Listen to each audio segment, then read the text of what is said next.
تو نبی کریم صلی اللہ علیہ وسلم جو دینی کامیں ہوتے تھے، دینی کاموں کو کرنے کے بعد جب وقت ملتا صحابہ کرام کو پڑھایا کرتے تھے، تعلیم دیتے تھے، اور صحابہ ہمیشہ چوکنا رہتے تھے۔ بعض صحابہ کے بارے میں آتا ہے کہ انہوں نے آپس میں طے کر رکھا تھا، دیکھو جب حضور اکرم صلی اللہ علیہ وسلم کچھ بتائیں تو اس کو نوٹ کر لیا کرو یا ذہن میں بٹھا لیا کرو، اور تم جب تک وہاں رہو گے تو میں اپنا کام کر کے آ جاؤں گا، جب وہاں سے تم ہٹ جاؤ گے تو اس سے پہلے میں وہاں پہنچ جاؤں گا، اور پہنچ کر وہاں پر حضور اکرم صلی اللہ علیہ وسلم کے جو ارشادات ہیں، آپ جو فرماتے ہیں، ان چیزوں کو میں پڑھ لوں گا، یاد کر لوں گا، لکھ لوں گا، پھر جب تم آ جاؤ گے تو میں تمہارے کو سنا دوں گا، تم مجھے سنانا، میں تم کو سنا دوں گا۔ اس طرح سے جتنی باتیں وہاں پر عرض کی جاتی تھی، ساری کی ساری باتوں کو نوٹ کر لیا کرتے تھے صحابہ کرام رضوان اللہ تعالی علیہم اجمعین، اور اس کا ذہن میں بھی بٹھا لیا کرتے تھے، اور ذہن میں بٹھا کر دوسروں تک پہنچایا کرتے تھے۔ تو یہ سب سے پہلا جو اسلامی مدرسہ ہے باقاعدہ جو بنا مدینہ المنورہ کے اندر جانے کے بعد، مسجد نبوی کے ساتھ ساتھ وہ چبوترا بھی بنا، وہ مدرسہ بھی بنا، مسجد نبوی خود وہاں پہ بن گئی، اسی کے اندر ایک حصہ چبوترا بنایا گیا، اس پہ صحابہ کرام رضوان اللہ تعالی علیہم اجمعین رہا کرتے تھے۔ کھانے کا انتظام کیسا ہوتا تھا ان کا؟ کوئی لا کر دیا تو کھا لیے، نہیں دیا تو فاقے کر لیتے تھے۔ حضور ان کی فکر کرتے تھے، اور حضور اکرم صلی اللہ علیہ وسلم صحابہ کرام کے بارے میں پوچھتے تھے، آپ نے کھانا کھایا؟ نہیں کھایا؟ تو حضور صلی اللہ علیہ وسلم سب کو کھانا کھلاتے تھے، اعلان فرماتے تھے کہ بھئی یہ مہمان ہیں، یہ ہمارے مہمان ہیں، ان کو آپ اپنے پاس جو کچھ بھی ہے لا کر دے دو۔ جس طرح سے آج مدرسوں کے لیے چندہ وغیرہ کرتے ہیں نا، اس زمانے میں بھی ایسا ہوتا تھا۔ ایک مرتبہ ایک صحابی نے کیا کیا، انگور کے خوشے لا کے لگا دیے، اور وہ خوشہ جو تھا، انگور جو کافی مقدار میں وہاں لگا دیے گئے تھے، تو اس میں زیادہ تر انگور خراب تھے۔ حضور صلی اللہ علیہ وسلم کی نظر اس پر پڑی، تو حضور نے فرمایا اگر یہ اچھے انگور لا کر یہاں پر لگاتے تو ان کا کوئی نقصان نہیں ہوتا تھا۔ تو اکثر ہم لوگ کیا کرتے، جو چیز بچ گئی مدرسے میں دیتے، پہلے نہیں دیتے۔ دعوت وغیرہ بھی کرے تو سب سے بعد میں مدرسے کے بچے یاد آتے ہیں، یا کھانا بچا تو یاد آتے ہیں، بھئی کھانا بچ گیا کیا کرنا، مدرسے میں لے آ کے دے دو۔ بھئی دعوت کرتے وقت میں بچے یاد نہیں آتے، جب دعوت ختم ہو جاتی، کھانا بچ گیا، خراب نہ ہو جائے یہ سوچ کے مدرسے میں بھیجتے ہیں۔ بھلے ہی مدرسے میں جو بچے جو کھاتے ہیں اس سے اچھا وہ ہوتا ہوگا، لیکن ہم اس بات کی کوشش کرتے ہیں کہ مدرسے میں جو بھی بنائے بچوں کے لیے وہ کھلایا جائے، بچا ہوا لا کے نہیں۔ ہمارے استاد حضرت مولانا احمد عبداللہ طیب صاحب فرمایا کرتے تھے، مری سو مرغی اللہ کے نام پہ، مر گئے سو مرغی اللہ کے نام پہ اگتے۔ ایسا بچے تو مدرسہ یاد آتا، نہیں تو یاد نہیں آتا، اکثر ایسا دیکھا گیا۔ لیکن باظر ہوتے بھی ہیں ماشاءاللہ، سب سے پہلے مہمانوں کو کھلانے سے پہلے بچوں کو کھلا دیتے ہیں، مدرسے میں بھیج دیتے ہیں۔ بچوں کو وہاں نہیں بلاتے، بچوں کو وہاں پر شادی خانوں میں نہیں بلاتے، بلکہ بچوں کے پاس کھانا بھیجا دیتے۔ ایسا اکرام کرنے والے لوگ بھی ہیں۔ ہماری وجہ سے بچوں کا حرج ہو، اور ہمارے ایک ٹائم کی دعوت کی وجہ سے بچے آئیں جائیں، آنے جانے کے خرچہ سارے چیزیں ہیں، سواریوں میں بیٹھ کے آنا، اس دن کی پڑھائی خراب۔ عام طور پہ بچے جو کھانا کھانے جاتے نا، جا کے جب واپس آ جاتے ہیں تو بچے بولتے ہیں مول صاحب یاد نہیں کرے ہم آج، کہیں کو یاد نہیں کرے، وہ تب جب دعوت میں گئے تھے مول صاحب۔ اب کیا جواب ہے مول صاحب کے پاس؟ بچے بول دیے دعوت میں گئے تھے، ہم سبق یاد نہیں کرے۔ اب مول صاحب بھی کچھ نہیں بول سکتے۔ اب ہمارے پاس ہم جو دعوت میں نہیں بھیجاتے اس کی وجہ یہ ہے کہ بچے آتے گھروں سے کچھ پڑھنا بول کے، اب بچے جب آ کے یہاں پہ رہتے پڑھتے رہتے، اب دعوت میں بھیجائے تو بچوں کو ایک دوسرے کو معلوم ہو جاتا ارے آج دعوت میں جانے والے ہیں۔ اب چھوٹے معصوم بچے ہیں، وہ معصوم بچے کیا کرتے پورے کے پورے فکر میں پہلے سے ہی لگ جاتے ہیں، ارے آج دعوت میں جانا ہے۔ ایک دوسرے کو بول لیتے ارے آج شام میں دعوت ہے، کہتے فلاں جگہ ولیمہ آئے رے بھائی فلاں ہے۔ اب وہ فکر میں آدھا دن نکل جاتا، اس میں پڑھتے کچھ بھی نہیں۔ پھر شام میں مغرب کی پڑھائی ہے، ہوم ورک کرنے کا ٹائم ہے، اس میں یاد نہیں کرتے، وہ چلا گیا۔ اب شام میں دعوت میں گئے، جا کے کھا کے واپس آئے، اور آنے کے بعد مول صاحب بولے دوسرے دن بیٹا لاؤ سبق لا کے سناؤ، بولے مول صاحب نہیں یاد کرے۔ کیوں یاد نہیں کرے؟ شام میں دعوت میں گئے تھے، ناظم صاحب دعوت میں بھیجائے تھے۔ اب کس کے اوپر آیا؟ ناظم صاحب کے اوپر۔ ناظم صاحب اجازت دی ہے، اب پڑھائی چلے گئی، پورے ایک دن کی پڑھائی چلے گئی۔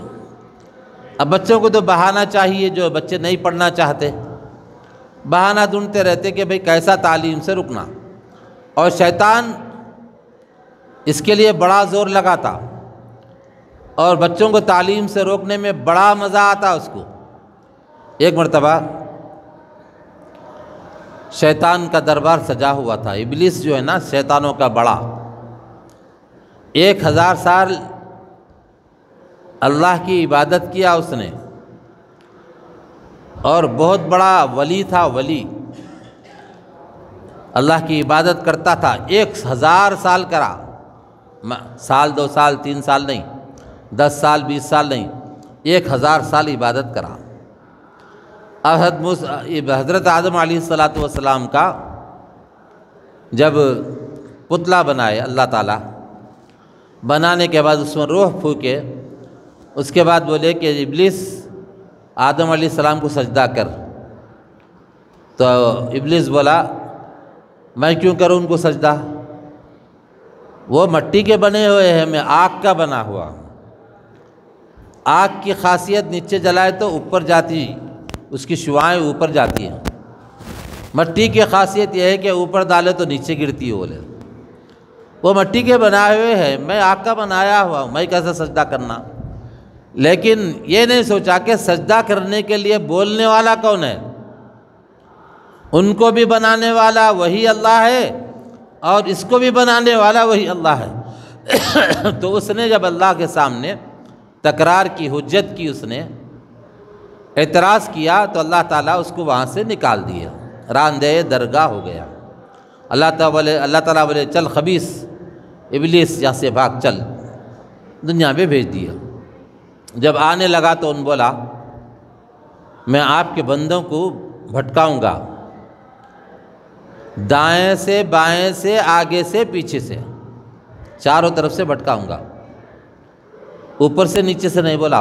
وہ 2 جگہ بچے ہوئے، اس لیے علماء بولتے ہیں جب راستہ چلو تو نیچے نظر رکھ کے چلو، ایک دم نیچے نظر رکھے تو پھر ٹکر لگنے کا اندیشہ رہتا، تو نیچے نظر کرتے ہوئے آگے دیکھو، پھر نظر نیچے کرو، آگے دیکھو نظر نیچے کرو، اس طرح چلو۔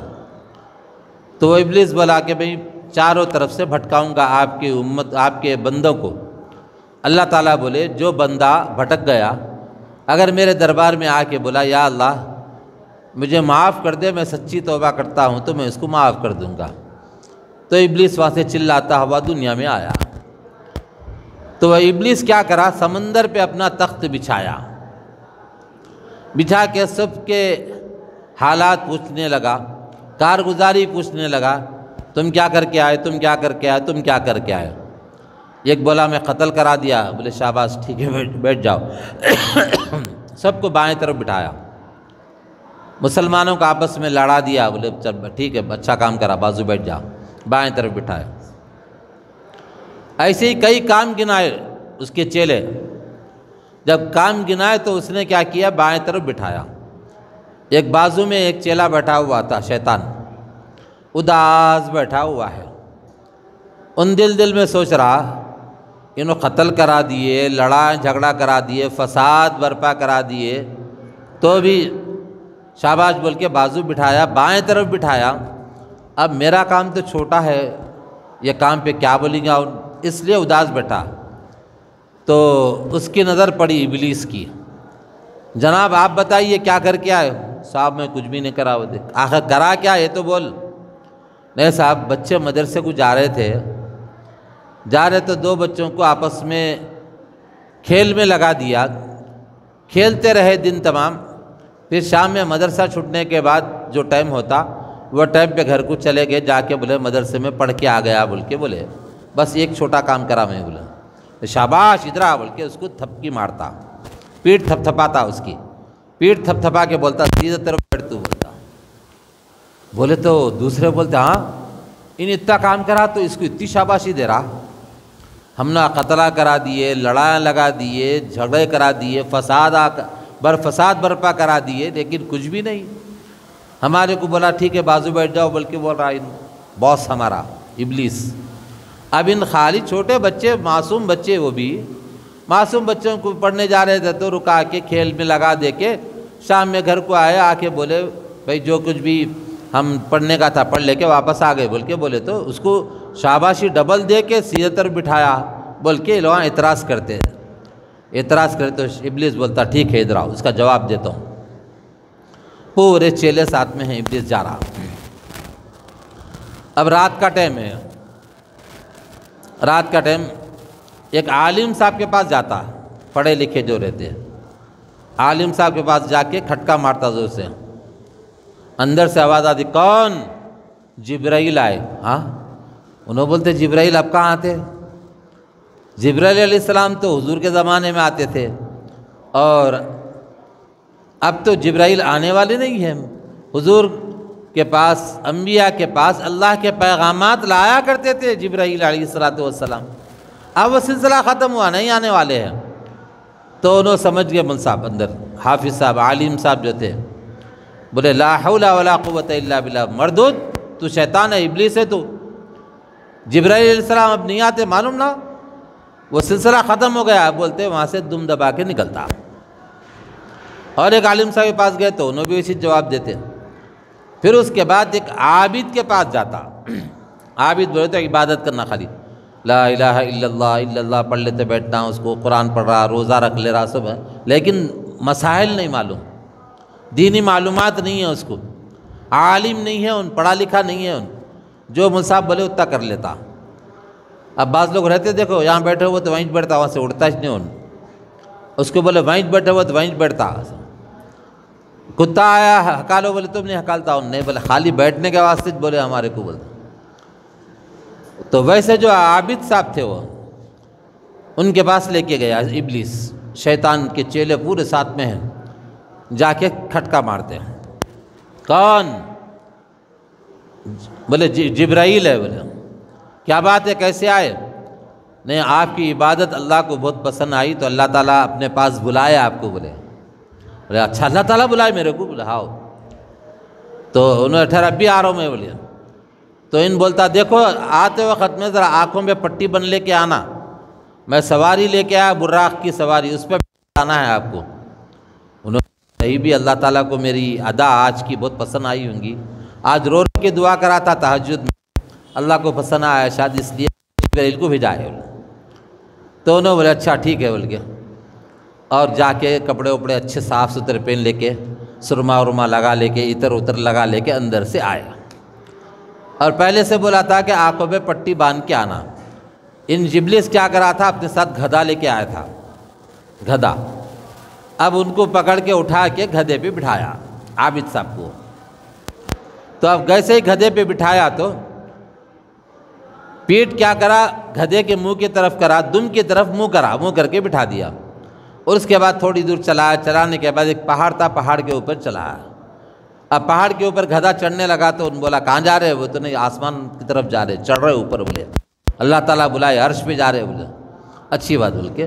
اب چیلے سب دیکھ رہے تماشا، ساتھ میں چیلوں کو بتانے گیا تھا نا ان، اب جانے کے بعد پہاڑ کی چوٹی پہ لے جاتا، چوٹی بولے تو پہاڑ کا سب سے اونچی جگہ پہ جانے کے بعد کیا کرتا، وہاں سے گدھے کو اور یہ عابد کو دونوں کو جا گر نیچے گڑھے میں بول کے گرایا تھا، اور اس کے بعد پورے چیلوں کو جمع کرتا، سمجھے کچھ تو بھی؟ بولے نہیں سمجھ میں آیا صاحب۔ ارے ذری تو اخر لڑاؤ، سمجھو بات کو۔ صاحب نہیں سمجھ میں آ رہا۔ بولے ارے بات یہ ہے کہ اس کو جو میں شاباشی ڈبل دیا، سیدھے طرف بٹھایا، اب سمجھ میں آیا؟ نہیں سمجھ۔ اب سمجھو، میں سمجھاتا ہوں بول کے سمجھایا ان بولا جو چھوٹے بچے جو پڑھنے کے لیے مدرسے کو جا رہے تھے نا، ان کو بھٹکا کے آپس میں باتوں میں لگا کے کھیل میں لگا کے ان کو گھر کو واپس پہنچا دیا۔ اگر یہ بچے مدرسے میں جا کے پڑھتے، حافظ بنتے، عالم بنتے، مفتی بنتے، تو پہلے والا جو ہمارے کو لا حول ولا قوت الا باللہ پڑھ کے بھگایا نہیں، وہاں ویسا بنتا تھا۔ تو ان کھیل میں لگا کے پڑھائی سے رکایا، تو ان آگے چل کے کیسا بنے گا؟ وہ بعد میں والا جو تھا نا، گھر میں سے جا کے کپڑے وپڑے نئے پہن لے کے، سرما ورما لگا لے کے، اتر اتر لگا لے کے آیا، پٹی بن لے کے ہماری بات کو سمجھ کے آیا، جبرائیل بلا رہے بولتے صحیح بھی سمجھ کے آ گیا، تو ان بعد میں چل کے ایسا بنتا۔ اگر اس کو پڑھائی سے روکتے نہیں تو پہلے والا بنتا جو ہمارے کو بھگانے والا ہے۔ تو تو بڑا کارنامہ انجام دیا ہوئے۔ تو بچوں کو پڑھائی سے روکنے میں بڑا مزہ آتا شیطان کو، اور بچے نہیں سمجھتے اس کو۔ بعض بچے دوسرے کاموں میں لگتے۔ حضرت شیخ زکریا صاحب رحمۃ اللہ تعالی علیہ اپنا واقعہ خود لکھے اپنی کتاب میں، آپ بیتی میں، اپنی لائف جو گزری نا وہ لکھے۔ اس میں ایک واقعہ لکھے کہ میں مغرب کی نماز پڑھنے کے بعد اوابین پڑھنے کے لیے اللہ اکبر بول کے رکعت باندھ کے ذرا لمبی نماز پڑھنے لگا۔ میرے ابا آئے پیچھے سے، مولانا یحییٰ صاحب آ کے بولے ہاں یہ ہوم ورک کرنے کے ٹائم پہ نفل پڑھ رہا ہے بول کے انہوں کان پکڑ کے کھینچ کے زور سے مار کے چل پڑھ لیتے بیٹھ بول کے نماز توڑا کے بھیجا دیا۔ اور ہم اور آپ ہوتے تو کیا بولتے تھے؟ ابا کیا ظالم باپ ہے رے بھائی، نماز توڑا دیا انہوں نے، نماز توڑا کے جو سو بٹھا دیے۔ تو حضرت شیخ زکریا صاحب رحمۃ اللہ علیہ وہ بات اس کا جواب لکھے اس میں انہوں۔ جب تو مجھے ناگوار گزرا تھوڑی دیر کے لیے کہ نماز توڑا دے کے میرے کو پڑھنے بٹھا دیے، لیکن بعد میں پتہ چلا جب مجھے عقل آئی، میں دینی تعلیم حاصل کرا تو اندازہ ہوا کہ میں جو بڑا کام تھا قرآن یاد کرنا، حفظ کرنا، کتابیں پڑھنا، ہوم ورک کرنا، یہ کام سے رکا کے شیطان میرے کو نفل میں لگا دیا، چھوٹے کام پہ لگا دیا۔ اور وہ میرے والد عالم ہونے کے اعتبار سے اس کے پیترے سمجھ گئے، اس کا بھٹکانے کا انداز سمجھ کے انہوں نماز میں سے مجھے ہٹا کے وہ پڑھانے میں لگا دیے، بڑے کام پہ، اصل کام پہ لگا دیے۔ مدرسے میں نفلہ پڑھنے کے واسطے نہیں گیا، میں حافظ بننے، عالم بننے، دین کا علم حاصل کرنے کے لیے گیا۔ نفلہ پڑھنا رہے تو میں گھر میں بھی پڑھ لے سکتا تھا، یہ بتائے میرے والد صاحب بول کے انہوں لکھے اس میں۔ بعض دفعہ شیطان بڑے کام سے رکانے کے لیے چھوٹے کامہ کراتا، چھوٹے کامہ کرا کے بڑے کام سے روک دیتا، جاہل کا جاہل رہتا ان۔ تو اس لیے اللہ کے رسول نے فرمایا کہ طلب العلم فریضۃ علی کل مسلم و مسلمہ، علم دین کا حاصل کرنا ہر مسلمان مرد اور عورت پر فرض عین ہے، ضروری ہے، ہر ایک کے لیے ضروری ہے۔ فرض دو قسم کے رہتے ہیں، فرض عین اور فرض کفایہ۔ جیسے جنازے کی نماز ہے، بستی میں چند لوگ جنازے کی نماز پڑھ لیے تو سب کے اوپر سے ذمہ داری ختم، لیکن فرض عین اس کو بولتے ہیں ہر آدمی کو کرنا پڑتا، ہر فرد کو ایک ایک کو سب کو وہ چیز کرنا پڑتا۔ یہ علم دین کا حاصل کرنا فرض ہے۔ الحمدللہ گرما میں یہاں پہ تعلیم شروع ہوئی، سمر کلاسز چل رہے الحمدللہ، اور بچیاں بھی آ رہے، بچے بھی آ رہے، بڑے عورتیں بھی آ رہے، ماشاءاللہ شوق سے آگے پڑھ رہے، بڑی بات ہے یہ۔ اب ہمارے پاس بڑے لوگ پڑھ رہے بول کے اب تک تو سننے میں نہیں آیا، ہو سکتا ہے کسی مسجدوں میں پڑھ رہے ہوں گے۔ بھئی ہم بڈھے ہو جاتے، تعلیم بڈھی نہیں ہوتی، تجوید کے ساتھ پڑھنے کی کوشش کرنا، اپنے بچوں کو بچیوں کو بھیجائیے بجا کے حافظ عالم بنائیے، مفتی بنائیے، اور جو اسکولوں میں پڑھنے والے ہیں ان کو قرآن شریف تجویز سے دیکھ کے پڑھنا آ جائے، اتنا ان کو سکھائیے۔ یہ 40 دن کا کورس ہے، آپ اس میں قرآن پڑھائیں گے، اس میں نورانی قاعدہ ہے، دینیات ہے، اور نماز کا طریقہ ہے، نماز کیسا پڑھنا۔ بڈھے ہو گئے، منہ میں کے دانتاں بھی جھڑ گئے، بعضوں کے بالاں سفید ہو گئے، ایک بال بھی کالا نہیں ہے، نماز پڑھنے نہیں آتا، ہاتھ کا بننا نہیں معلوم، نماز میں قیام میں کہاں دیکھنا نہیں معلوم، ادھر ادھر دیکھ لیتے ٹھہرتے، سجدے میں کہاں دیکھنا، رکوع میں گئے تو کہاں دیکھنا نہیں معلوم ان کو، پیر کیسا رکھنا نہیں معلوم۔ تو سیکھنا پڑتا ہے، یہ بچپن میں نہیں سیکھے تو جب موقع ملا سیکھ لینا۔ اچھا بچپن میں کپڑے پہننے کو اچھے نہیں ملے تو بعد میں پہنتے نا، اچھے ایک سے ایک برانڈڈ کپڑے پہنتے، بیٹا لا کے پہناتا، ابا اس زمانے میں غربت تھی بھئی، لیکن اب اچھے کپڑے پہنو، جوتے اچھے لا کے دیتا۔ تو ویسے ہی پڑھائی کا جب زمانہ تھا، نہیں پڑھ سکے کسی مجبوری سے تو آپ پڑھ لینا چاہیے وقت نکال کے۔ اللہ تعالیٰ سے دعا ہے کہ ہم سب کو کہنے اور سننے سے زیادہ عمل کی توفیق عطا فرمائے، اور نبی اکرم صلی اللہ علیہ